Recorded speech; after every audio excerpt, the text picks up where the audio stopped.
Fears of a wider war in West Asia are growing by the hour. In retaliation for the killing of Hamas's leader Ismail Haniyeh in Tehran, Supreme Leader Ayatollah Ali Khamenei has issued an order for Iran to strike Israel directly. This according to 3 Iranian officials briefed on the order as per a New York Times report. On the other hand, Israel seems to be prepared, citing crushing blows to Iranian proxies, including Hamas, over the past few days. Prime Minister Benjamin Netanyahu has said that the country will respond forcefully to any attack aimed at it. Iran and Hamas have accused Israel of Haniyeh's assassination.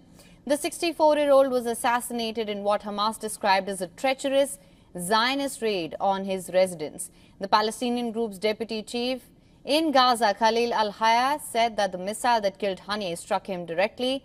Israel has neither acknowledged nor denied killing Haniyeh. Meanwhile, hundreds marched across the West Bank, also in Lebanon, Iran, Turkey and other West Asian countries to protest against the killing of Hamas chief. In South Asia, 2 protests were organized in Pakistan's capital Karachi. Besides, demonstrations were held in North Africa's Morocco and Tunisia. Even as tensions mount, however, the United States has said that it does not see an escalation of the conflict as inevitable. We don't believe that an escalation is inevitable, and there's no signs that an escalation is imminent. But I also said that we watch it very, very closely. I also said and said again today that this is something that we've been concerned about since the 7th of October. It's not like we're brushing off concerns at all. We're watching this very, very closely, and it's been a chief concern of the president. The United Nations Secretary General Antonio Guterres labeled the attack on Tehran a dangerous escalation of the conflict in West Asia. His spokesperson said, and I'm quoting, "The Undersecretary urges all to vigorously work towards regional de-escalation in the interest of long-term peace and stability for all." An Emergency Security Council meeting was convened on Wednesday. The meeting witnessed U.S. and Iranian diplomats exchange barbs. Robert Wood, the U.S. ambassador, claimed the country was not aware or involved in the killing of Hamas leader Haniyeh. Wood also warned against speculating on the impact of Hamas's leader's killing and the impact that it would have on peace and security in West Asia.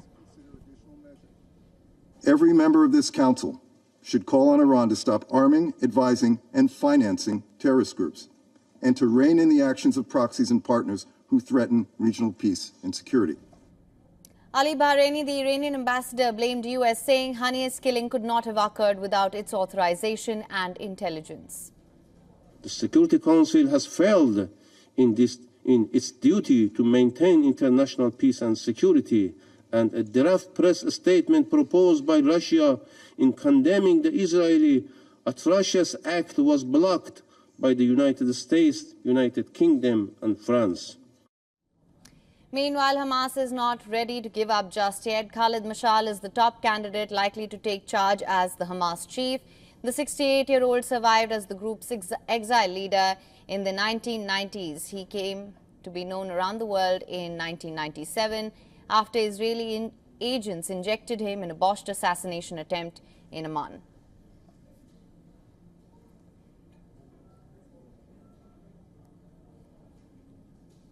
We're now joined by Fouad Izadi, Associate Professor, Faculty of World Studies, University of Tehran. He's also a columnist and political commentator. So thank you so much for joining us on WION World is One. Thank you. Of course, you know what's happening in West Asia. West Asia is on edge. That being said, do you think Iran will respond to this as an isolated incident, or do you think this will lead to an all-out effective war? I think Iran has no other choice but to respond. If attacking Iran is cost-free, Israelis will repeat this type of terrorist attacks again and again. So the level of response is going to be proportionate, and it's going to be at a level to make sure that the pain is large enough to prevent this type of attacks. Again, under international law, if a country is attacked, the country has the duty, responsibility, and the ability to respond. And I think Iran will do that in the next few days. I think you will see a repeat of what you saw in April.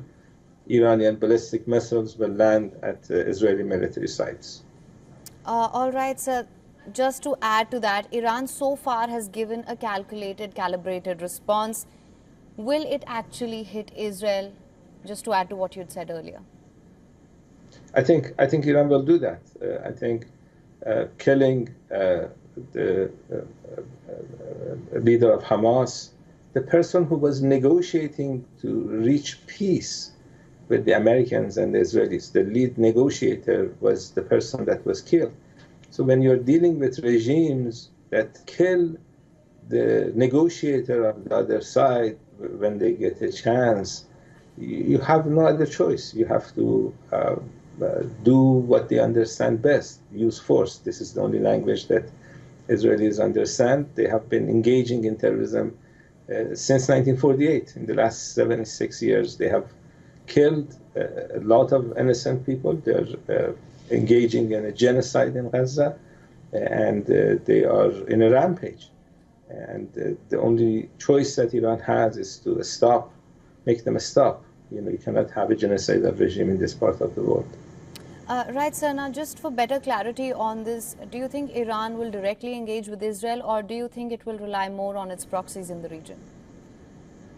I think Iran will use all its capacity to respond to the terrorist attack that we witnessed here a couple of days ago. And remember, a few hours before the assassination of Mr. Haniyeh, you had a Hezbollah commander that was assassinated in Beirut.